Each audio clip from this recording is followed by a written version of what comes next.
तो ये 3 into 2 6 plus 1 into. आप इसी तरह से बी ए निकाल सकते, तो आप बी को पहले लिखो, ए को बाद में लिखो। 3 फर्स्ट रो सेकेंड। बच्चों आज हम लोग मैट्रिक्स का मल्टीप्लिकेशन पढ़ेंगे।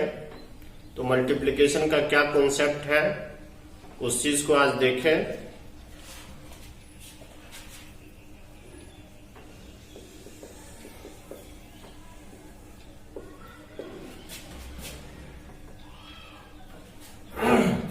देखिए एक मैट्रिक्स हमने लिया ए, जिसका ऑर्डर कहते हैं m बाय n है। दूसरा मैट्रिक्स बी लिया, इसका ऑर्डर कहते हैं कि n बाय p है। तो दो मैट्रिक्स का मल्टीप्लिकेशन तभी पॉसिबल होगा जब फर्स्ट मैट्रिक्स का कॉलम और सेकेंड मैट्रिक्स का रो, number of column of the first matrix equals to number of rows of the second matrix। देखिए मैट्रिक्स ए में कॉलम की संख्या n है, मैट्रिक्स बी में रो की संख्या n है। ये दोनों मिल रहा है, इसका मतलब है कि ए का बी से मल्टीप्लिकेशन होगा। जब ए का बी से मल्टीप्लाई करेंगे तो मैट्रिक्स हमको ए बी मिलेगा, और इस ए बी का ऑर्डर क्या होगा, तो ये जो आपका बच गया m और p, तो ए बी का ऑर्डर हो गया आपका m बाय p। तो इसको अच्छे तरीके से समझना है कि दो मैट्रिक्स का मल्टीप्लिकेशन कब होगा। फर्स्ट मैट्रिक्स में कॉलम की संख्या और सेकेंड मैट्रिक्स में रो की संख्या अगर इक्वल हो तो मैट्रिक्स का मल्टीप्लिकेशन पॉसिबल होगा।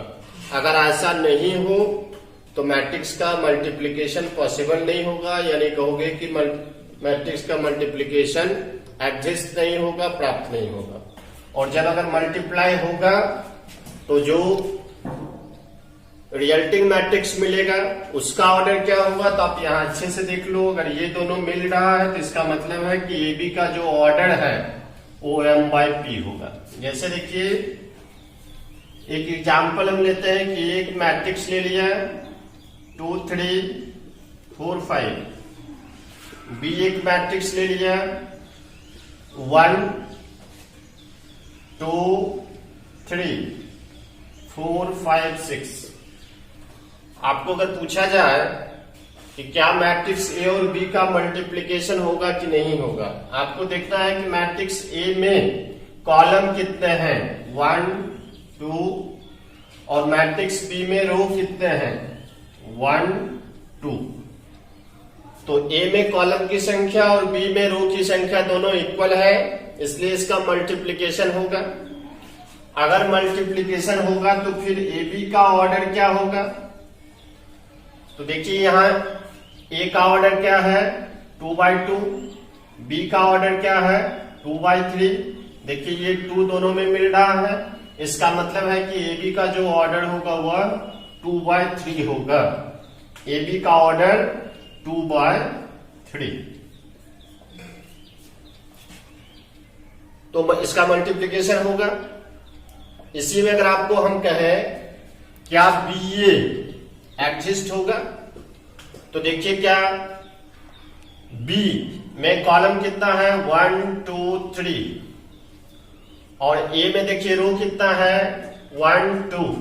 क्या ये दोनों इक्वल है, नहीं इक्वल है, तो क्या बी ए प्राप्त होगा, नहीं प्राप्त होगा। B A does not exist, B A आप नहीं निकाल सकते हो। ए बी आप निकाल सकते हो लेकिन यहां बी ए प्राप्त नहीं होगा। तो मल्टीप्लिकेशन का ये कॉन्सेप्ट आप अच्छे से ध्यान रखोगे कि दो मैट्रिक्स का मल्टीप्लिकेशन कब होगा, फर्स्ट मैट्रिक्स में कॉलम की संख्या और सेकेंड मैट्रिक्स में रो की संख्या अगर इक्वल हो तो मल्टीप्लिकेशन होगा। अगर ऐसा नहीं होता है तो मल्टीप्लिकेशन डज नॉट एग्जिस्ट। चलिए अब अगर मल्टीप्लिकेशन होगा तो उसको मल्टीप्लाई कैसे करेंगे ये आपको देखना है। जैसे देखिए एक मैट्रिक्स हमने लिया ए 1 2 3 1, बी एक मैट्रिक्स ले लिया 3 2 1 4। अगर हमको ए से बी को मल्टीप्लाई करना है 1 2 3 1 3 2 1 4। देखिए मल्टीप्लीकेशन जो होता है मैट्रिक्स का वो रो बाय कॉलम होता है। फर्स्ट मैट्रिक्स का फर्स्ट रो, सेकेंड मैट्रिक्स का सेकेंड कॉलम, इसको मल्टीप्लाई कीजिए तो मल्टीप्लीकेशन होता है कि कोरस्पॉन्डिंग एलिमेंट को मल्टीप्लाई कर दीजिए। इसका फर्स्ट रो का फर्स्ट एलिमेंट, सेकेंड ये फर्स्ट कॉलम का फर्स्ट एलिमेंट, 1 को 3 से मल्टीप्लाई कीजिए 3 लिखिए, प्लस 2 को 1 से मल्टीप्लाई कीजिए 2 लिखिए, यानी फर्स्ट रो फर्स्ट कॉलम। उसी तरह से आगे बढ़ेंगे हम लोग, फर्स्ट रो सेकेंड कॉलम, 1 को 2 से मल्टीप्लाई कीजिए 2 लिख दीजिए, 2 को 4 से मल्टीप्लाई कीजिए 8 लिख दीजिए। ये फर्स्ट रो जैसे स्टार्ट हुआ, जितना कॉलम है सबके साथ मल्टीप्लाई होगा और उसको रो में लिख देंगे। अब देखिए यह सेकेंड रो से स्टार्ट करते हैं, सेकेंड रो फर्स्ट कॉलम, तो ये 9 हो गया, 1 को 1 से मल्टीप्लाई करो 1 हो जाएगा। सेकेंड रो सेकेंड कॉलम, तो ये 3 इंटू 2 6 प्लस 1 इंटू 4 4। आप इसको ऐड करके लिख दीजिए, ये 5 हो गया, ये 10 हो गया, ये 10 हो गया, ये 10 हो गया। तो देखिए ये भी निकाल लिया हमने। आप इसी तरह से बीए निकाल सकते हो। अगर बीए निकालना है तो आप बी को पहले लिखो, ए को बाद में लिखो। 3 2 1 4 1 2 3 1। देखिए इसको मल्टीप्लाई कीजिए, 3 into 1 3, 2 into 3 6, first row first column, first row second column 6 2, second row first column 1 12, second row second column 2 4। इसको ऐड करके लिख दीजिए 9 8 13 6। ये आपका बी निकल गया। अगर आपको यहां पूछा जाए क्या ए बी और बी ए इक्वल है, आपको यहाँ ए बी और बी ए इक्वल नहीं दिख रहा, तो आप यहां से ध्यान रखोगे मैट्रिक्स में A B does not equals to B A. Matrix का मल्टीप्लीकेशन कम्यूटेटिव लॉ को फॉलो नहीं करता है। तो यहां आपको ध्यान रखना है कि मैट्रिक्स में A B does not equals to B A. ये कोई नेसेसरी नहीं है, जरूरी नहीं है कि ऐसा होगा ही। चलिए कुछ और एग्जाम्पल देखते हैं। देखिए यहां हमने लिख दिया ए 1 2 3 3 2 1 1 1 2। अगर आपको हम ए स्क्वायर कहें निकालने के लिए, तो ए स्क्वायर का मतलब हुआ ए को ए से मल्टीप्लाई कर दीजिए। 1 2 3 3 2 1 1 1 2 1 2 3 3 2 1 1 1 2। सबसे पहले देखना है क्या ए स्क्वायर एग्जिस्ट होगा कि नहीं होगा। देखिए ए में कॉलम कितना है 3 है, रो कितना है 3 है, तो number of rows equals to number of columns है, बिल्कुल इसका मल्टीप्लीकेशन होगा। और फिर मल्टीप्लाई हम लोग रो बाय कॉलम करेंगे। फर्स्ट रो फर्स्ट कॉलम, 1 को 1 से मल्टीप्लाई कीजिए 1 लिखिए, 2 को 3 से मल्टीप्लाई कीजिए 6 लिखिए, 3 को 1 से मल्टीप्लाई कीजिए 3 लिखिए। तो फर्स्ट रो फर्स्ट कॉलम हो गया, फर्स्ट रो सेकेंड कॉलम। 2 को 2 से मल्टीप्लाई कीजिए 4, 3 को 1 से 3। First row third column 3 2 6। First row का तीनों कॉलम से हो गया। अब सेकेंड रो में आए, second row first column 3 6 1, second row second column 6 4 1, second row third column 9 2 2, third row first column 1 3 2, third row second column 2 2 2, आगे 3 1 4। ये 10 हो गया आपका, ये 9 11 10 11 13 6 6 8। तो इस तरह से आपने निकाल लिया ए स्क्वायर। किसी तरह का मल्टीप्लीकेशन आपको निकालना हो, बस यही कॉन्सेप्ट लगाना है कि रो बाय कॉलम। सबसे पहले आपको देख लेना है क्या मल्टीप्लीकेशन होगा या नहीं। देखिए और एग्जाम्पल हम आपको दें, ए बराबर 1 2 3 3 2 1, बी क्या दिया 2 1 3 3 1 2 1 1 2। यहां से आपको ए भी फाइंड करना है। तो सबसे पहले देखिए क्या ए भी फाइंड होगा कि नहीं होगा। Number of columns in A 1 2 3, number of rows in B 1 2 3, दोनों इक्वल है, मल्टीप्लीकेशन होगा। अब मल्टीप्लाई कीजिए 1 2 3 3 2 1 2 1 3 3 1 2 1 1 2। फिर रो बाय कॉलम मल्टीप्लाई करना है। First row first column 2 6 3 1 2 3 3 4 6। फिर second row first column 6 6 1, second row second column 3 2 1, second row third column 9 4 2। ये हो गया 11 6 13 13 6 15। तो इस तरह से आपने ये भी निकाल लिया। इसी में अगर आपको कहें कि बीए क्या होगा, देखिए बीए, तो सबसे पहले आप देखिए क्या बीए प्राप्त होगा कि नहीं होगा, एग्जिस्ट होगा कि नहीं होगा। Number of columns in B 1 2 3, number of rows in A 1 2। तो यहां कॉलम की संख्या जो है 3 है और यहां रो की संख्या 2 है, तो ये मल्टीप्लीकेशन नहीं होगा। A B does not exist, ये प्राप्त नहीं होगा। तो अब लगता है कि मल्टीप्लीकेशन आप आसानी से कर सकते हो। एक आधा और एग्जाम्पल ले लें। A equals to 1 2 3, B equals to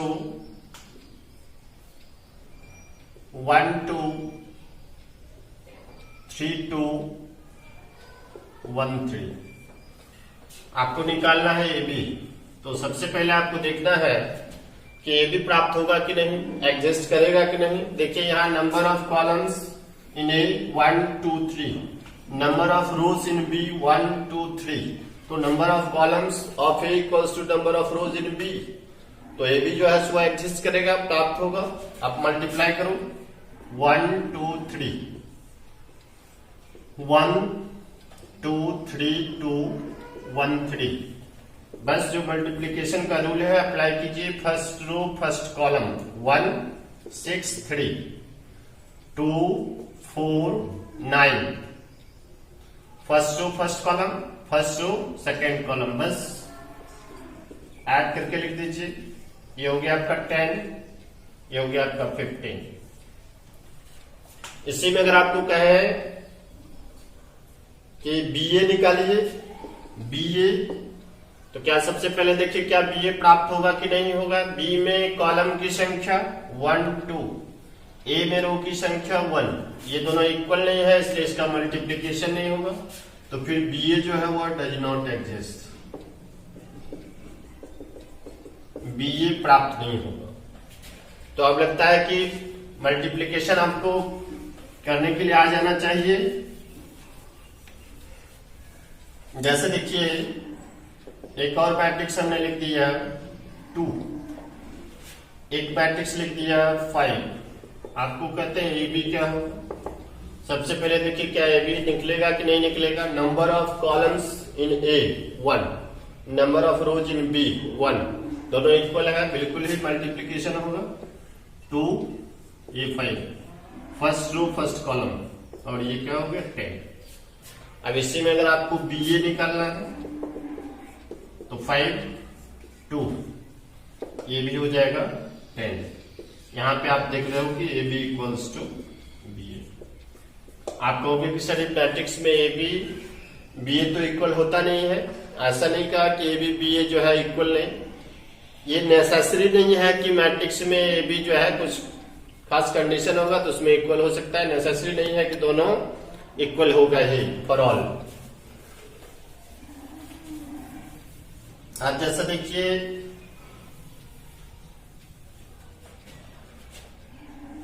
1 2 3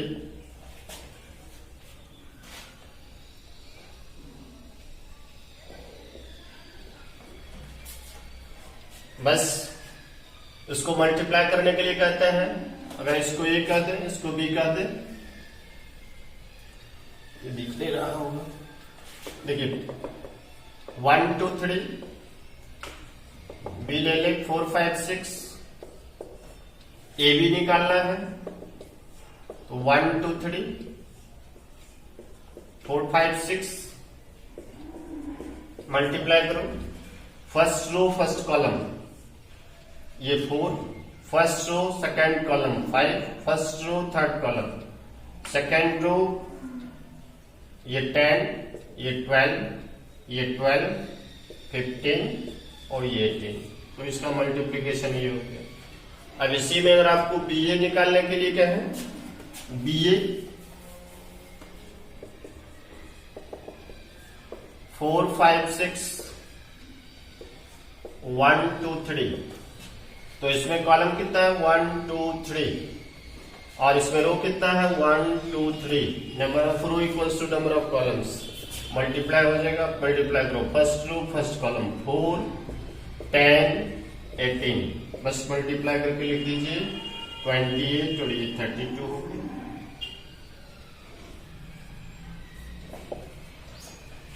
तो इस तरह से लगता है कि मल्टीप्लिकेशन बिल्कुल ही आपका क्लियर है। अगर आपका मल्टीप्लिकेशन क्लियर है तो जितने भी मल्टीप्लिकेशन के चैप्टर में क्वेश्चंस हैं बहुत आसानी से आप इसको बना सकते हो। किसी का मल्टीप्लिकेशन जो है वह इसमें कोई डाउट नहीं होना चाहिए कि मल्टीप्लाई हम लोग कैसे करते हैं। सिर्फ देखना है कि फर्स्ट मैट्रिक्स में जितना कॉलम है सेकेंड मैट्रिक्स में उतना ही रो होना चाहिए तो मल्टीप्लिकेशन होगा, अदरवाइज नहीं होगा। अगर आपको कहीं ए स्क्वायर निकालना है, ए को ए से मल्टीप्लाई कर दीजिए, बी स्क्वायर निकालना है बी को बी से मल्टीप्लाई कर दीजिए, सी स्क्वायर निकालना है सी को सी से मल्टीप्लाई कर दीजिए, ए बी निकालना है तो बस जैसे बताया वैसे ही। तो आप मल्टीप्लिकेशन को अच्छे से देखिए। अगले वीडियो में हम इसका क्वेश्चन और जितना क्वेश्चन होगा सारा क्वेश्चन हम डील कर लेंगे और जो एग्जाम में क्वेश्चन होंगे वो भी आप